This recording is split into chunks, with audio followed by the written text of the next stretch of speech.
always remind the patients that, you have to find the doctors that are willing to think a little bit outside the box. And you know that right away if they're going to or if they're not. It takes an average of 10 doctors if you have rare disease before you find one that's really going to diagnose you and treat you. So hire and fire. That's why they just hire and fire them and get them out of the way Yeah. to get to the end result and don't feel bad about it. Again, like this is your health. This is your time. Welcome to Be Bold Branding, where we discuss the power of differentiating yourself through your own unique story and standout personal brand. Today's guest has been named Top Inspirational Entrepreneur and Speaker of the Year 2023 and Empowered Woman of the Year 2023 by the International Association of Top Professionals. And one thing is certain, her personal brand has become very personal over the last 9 years. In the process of battling rare diseases since being diagnosed in 2014, she realized that the healthcare industry was actually trying to take away her timeline. This prompted Emily Hartstone to start her own foundation called Empower the Patient, helping people learn how to become their own health advocate. She aims to share her journey and create positive change in the healthcare industry. Welcome to Be Bold Branding, Emily. Thank you so much. I'm excited to be here.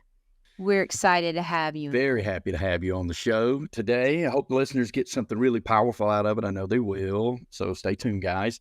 Emily, let's jump right into it and go back to 2014 when, if I got it right, you were first diagnosed with Graves' disease, right? And then in 2016, following that, leukemia. You want to tell us about that? Yeah, so at the time I was an equestrian. I was riding horses. That's really all I knew and all I was doing with my life. My family, I came from a family of 5 children, and I was the apple that fell a little bit far from the tree. And they were all Ivy League schools, and I was the child that said no. I was going to just kind of be the sports girl. So that's what I was doing with my life at the time. And I remember I was on my way to nationals and running through the airport, and for any of you that have been through ATL, it's definitely a huge airport, and you're running through gates, but there's a tram, and I missed it. So I was sprinting through the airport, and I felt like I was having a heart attack at the time. And you could look down and actually see my shirt bouncing. I mean, it was so bad. My heart was jumping through my chest, and I knew something was really wrong because I'm an athlete. So even sprinting is going to be fine for me. So I sat down and I used the nifty little app on my phone to see what my heart rate was, and I think I was like in 180s, and I'm not a doctor, but I knew that was not okay. So I called my doctor, and I remember so clearly he said to me, well, if you were 80 years old, I would think you're having an aneurysm, but you are in your 20s, so you're fine. Get on the airplane and come home. And at the time, I didn't know that was medical gaslighting, which I do now. But, I got on the airplane and I flew home, and long story short, 2 days later, I was diagnosed with Graves' disease, but it took me 4 doctor's appointments of them gaslighting me and telling me, if you were in your 80s. But just because they saw me as a young, healthy person, they kept telling me I was fine until I had to go into surgery and have my thyroid taken out because I was actually in thyroid storm. So it was very scary. They just kept telling me I was fine until I was in a medical crisis. And I just knew that I live in an area where, it is a lot of old people here in South Florida, retirement capital of the U.S. But, something just had to be done. So it led me to start Empower the Patients. And, I'm just doing anything I can to help people avoid the situation that I was put into. For sure. What a story. What a story.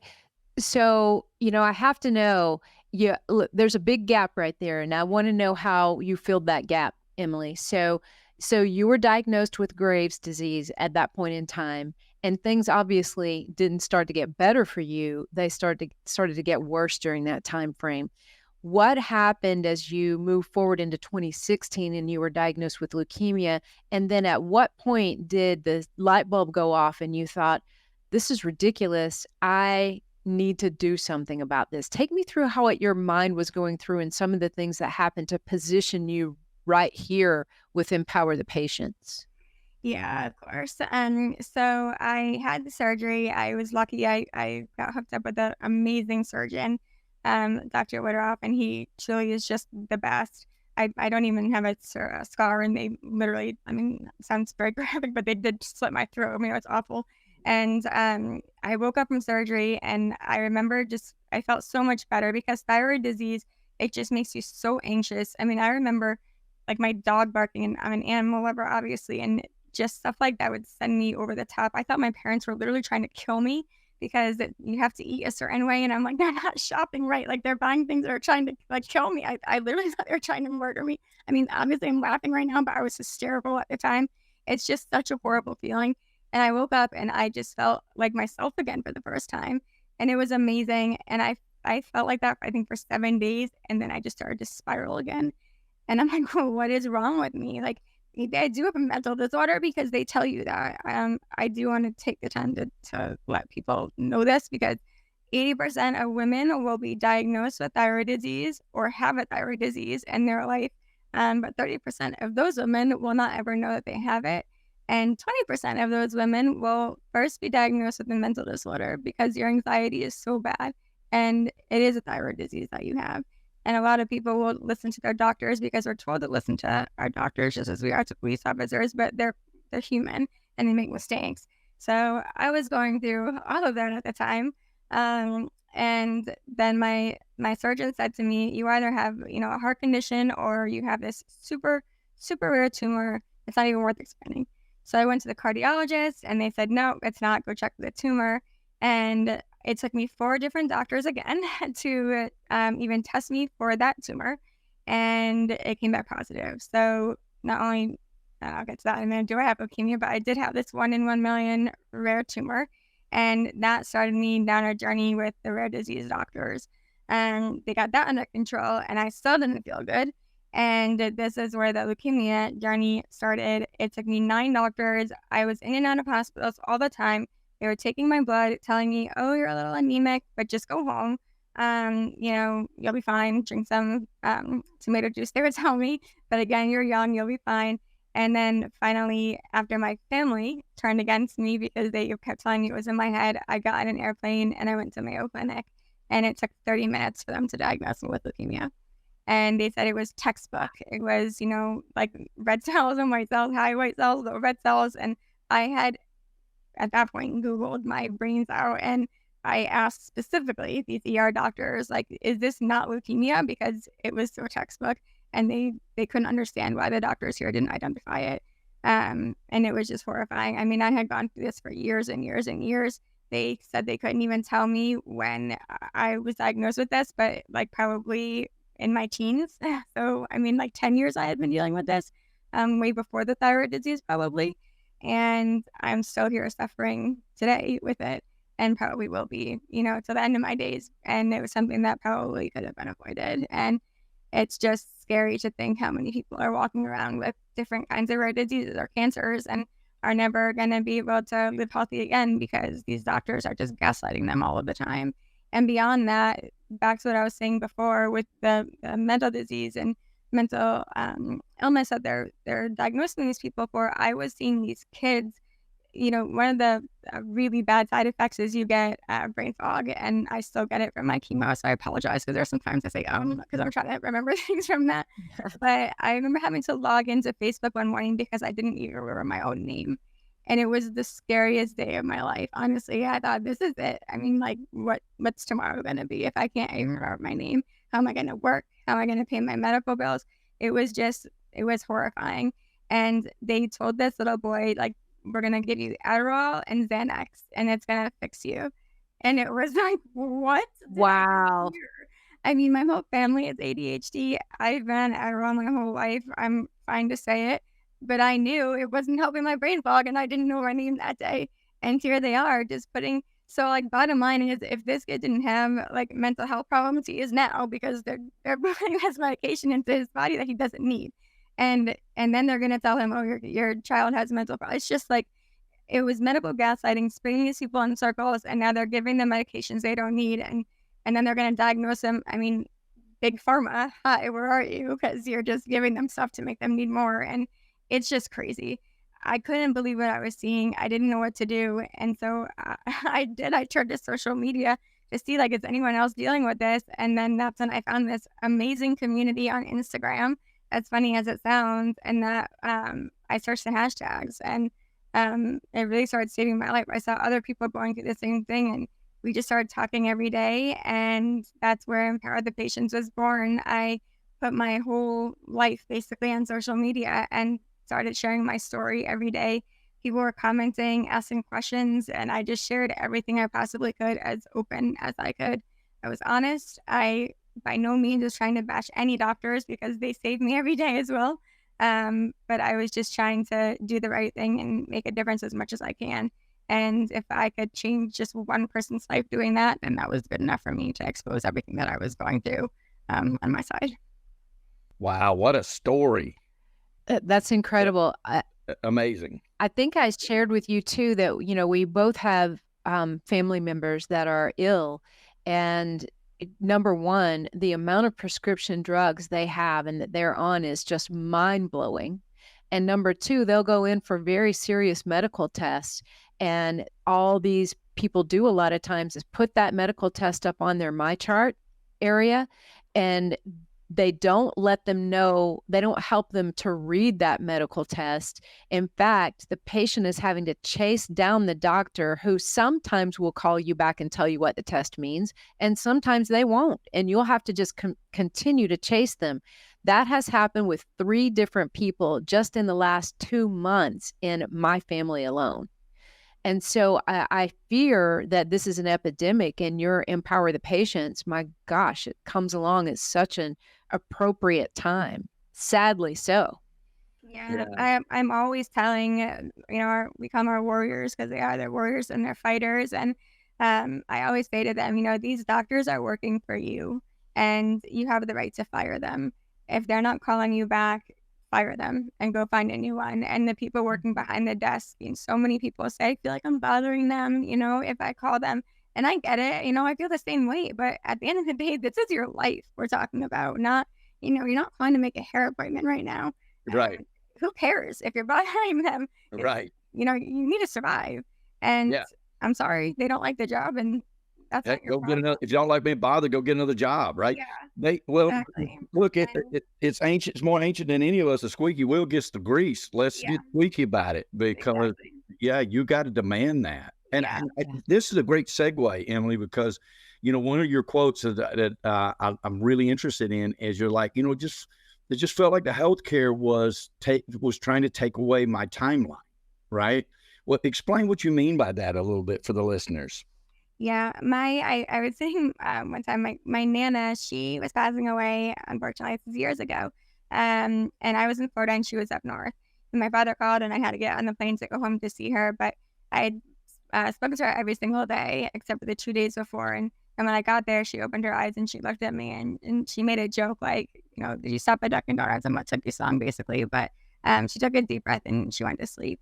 And I mean, it was crystal clear. She waited for us to get there to say goodbye to me. And I knew she willed her way. And when I was diagnosed, I mean, I definitely had that like, oh shoot moment. I like, what is going to happen to me? But I also immediately thought about her, and I knew like when these doctors put the timeline on my life, which was, I should have been dead a couple years ago. I thought in that moment, like nobody is going to tell me when I'm going to die or take away my timeline. It's just not going to happen. Nobody did it to her, and nobody's going to do it to me. No. So I'm not.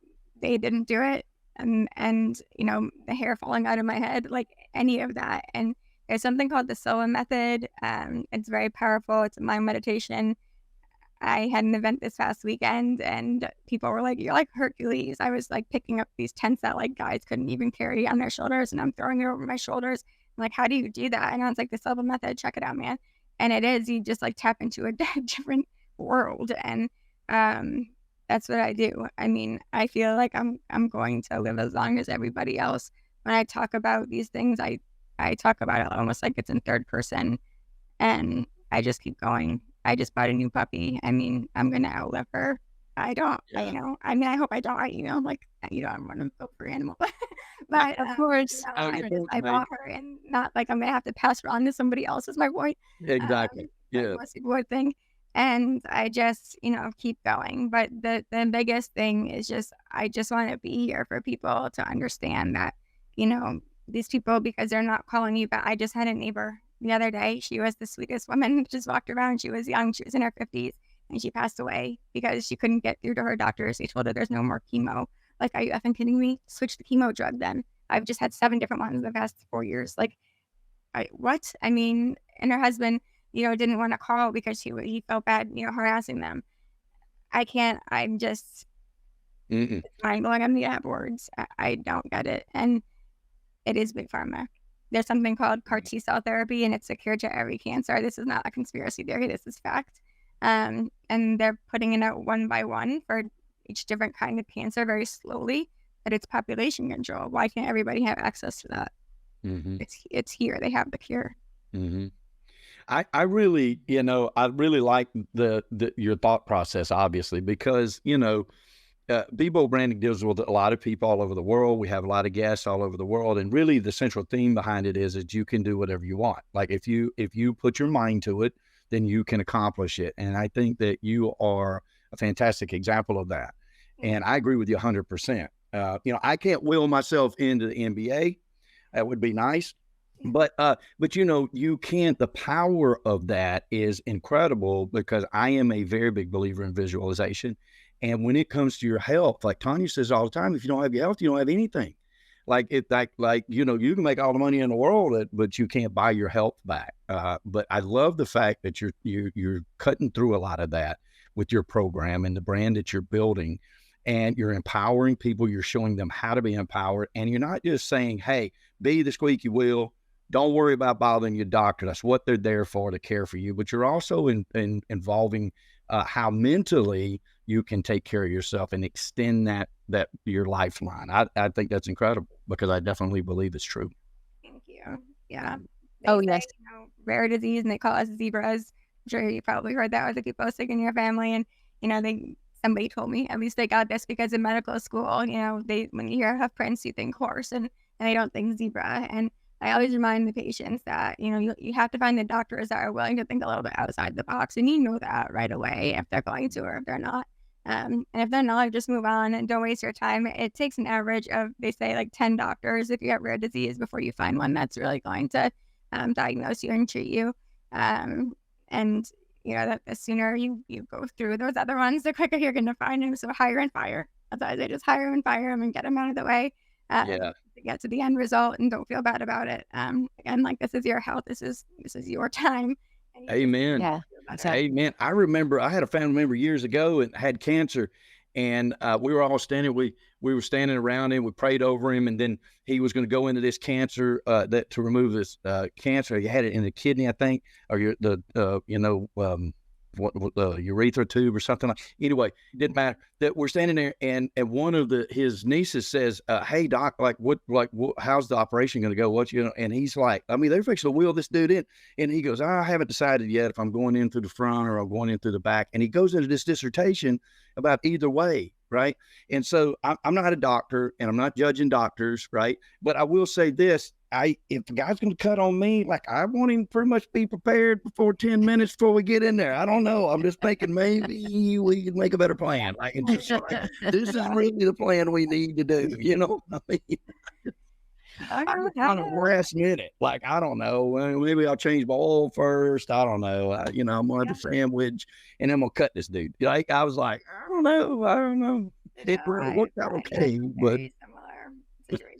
It's scary. You never know. I say, like, they're just people. You have no idea what they want to do that morning. I had one come in.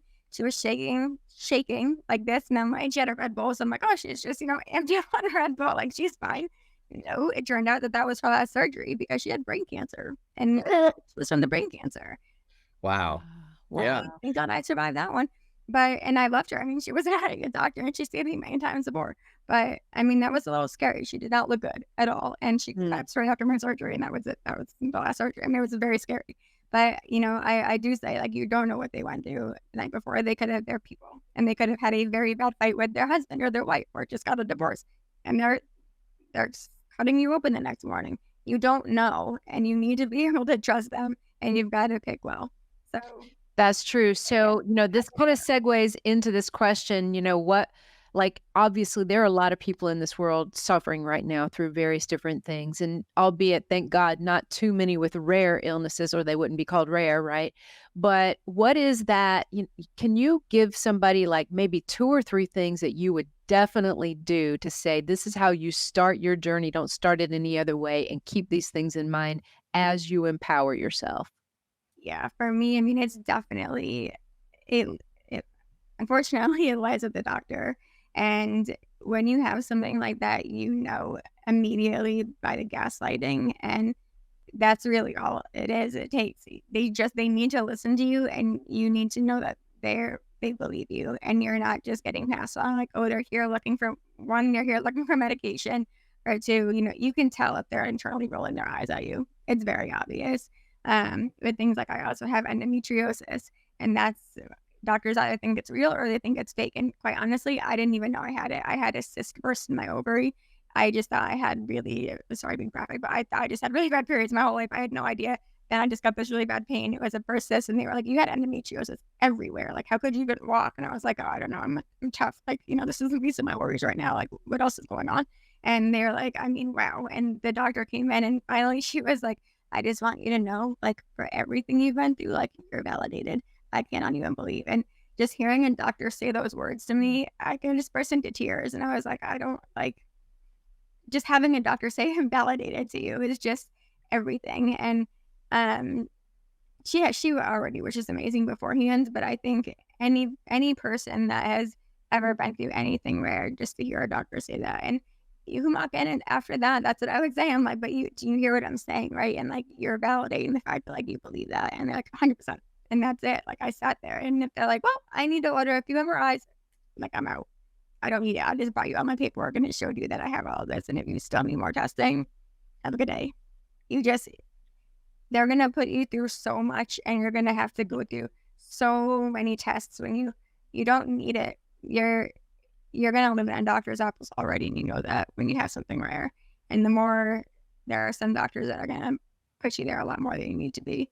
And there are others where you're gonna be able to just pick up the phone and be like, "Hey, I don't feel good," and they're gonna call something. And for you, it's gonna make you feel better, and you can go home versus sit in an ER for 15 hours. And you need to figure that part of it out.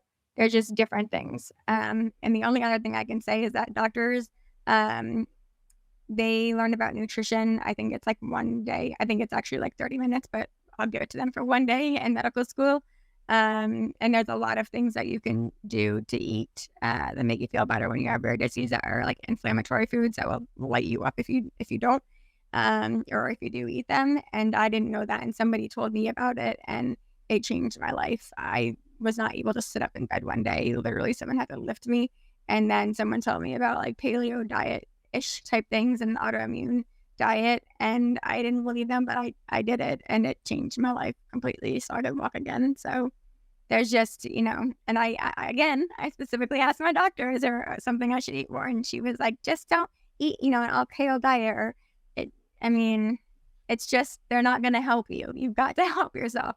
And anyone that tells you to stay off Google, don't listen to them, because don't send yourself down rabbit holes. But Google saved my life over and over again. I probably would never have gone to Mayo Clinic, and I'd probably be dead. I wouldn't still be doing anything. I wouldn't be here. So, Well, you definitely have taken control, and I think that's a big key that I'm hearing with you is look, yeah, because I think we do that, right? I mean, we go to the professional, and then unless they're real estate agents, and then we go to professional, and then we just say, you handle it, right? And then, but you got to stay involved with it. And I think that you taking charge has made that such a huge difference. Obviously, to use your words, save your life. Is that your goal with Empower the Patient? yeah, I think, it started with just me, and then I saw it was helping people, and I just wanted to help. And now I just want to teach people how to advocate for themselves, and know that if they need someone to talk to, because their families even aren't there. I have so many people tell me, like, even my family, I get it happen to me, like, turn on them, that they can. And unfortunately, one of the rare diseases I have doesn't let me sleep. So it's 24/7. You can come to my Instagram or message me, and I probably will answer at 2 or 3 in the morning, and any time zone you live in. I have a lot of friends over, in the UK, and they're like, "Do you ever sleep?" I'm like, "No, I don't. That's my very disease." So it doesn't matter. But yeah, I just want to help. I mean, I've been through it. I've seen it all. There is nothing too graphic or any picture or anything. Like, do not be embarrassed. I have seen it all. I've had to lay naked on a table for surgery and prepped with like GQ boys all around me. It just doesn't affect me anymore. Um, I just want to help as much as I can.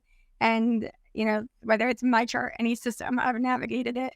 Um, I have had my thyroid diagnosis, which is called Graves' disease, which is very scary to hear on the phone when you don't know what it is. It sounds like you're about to get put in a grave, literally. That was left to me on an answering message, a Mashiach voicemail. And I had to listen to it. So I'd get, that too. Just anything and everything, send it my way. And I'm happy to help. For free, obviously. I'm doing this out of the kindness of my heart. I just don't want people to suffer. I went through a lot of suffering, emotional trauma, and I just don't want anyone to ever have to go through that. Oh, what, Emily, That's a blessing. And what a blessing you are. Yeah, Yes. definitely. And we hope that God blesses you 10 times greater in return. And I'm sure he already has. So I want to impress upon everybody before I ask you this last question. What a force Emily is in the entrepreneurial world. You only heard of 2 of the awards that she won. She's won numerous other awards. She runs an event management company in her spare time, and her accolades are just absolutely incredible. So all of this going on while you're dealing with rare illnesses and people that won't listen, and trying to be in control of your own destiny. I just want to say how proud we are of you for doing all of that, Emily, and staying on top of things and being such a beacon of light to the people that are going to go through this and are going through this now. So I want to say, what's the best way for people to connect with you and learn more about you and what you're doing? Yeah, I always tell people, they doubt social media, but social media for us saved our lives. So always our Instagram is the best way, either through Empower the Patient's Instagram, which is empower_heart, HART, or my personal Instagram, which is MEM promo_heart, or Empower the Patient's website. I always put those first before anything else. And you can find me, through there. But that's definitely the way I want people to find us. Well, I want to leave you guys with this. If there are any event coordinators out there, anybody who knows event coordinators, Emily's goal is to get on as many stages and platforms as possible to share her journey and to help other people. So if you guys know somebody who would benefit from her message, please reach out to her or reach out to us and we can connect you. So just want to say that. And Emily, we're going to do everything we can to prop you up and get you on as many stages as we can. But again, thank you for coming on Be Bold Branding and sharing your story with us. The first time I met you, I just fell in love with you. And I said, Michael, you've got to meet her. The story is incredible and her journey is incredible. Thank you so much. I appreciate you guys. Brought to you by BrandFace, the only comprehensive personal brand building system across the globe.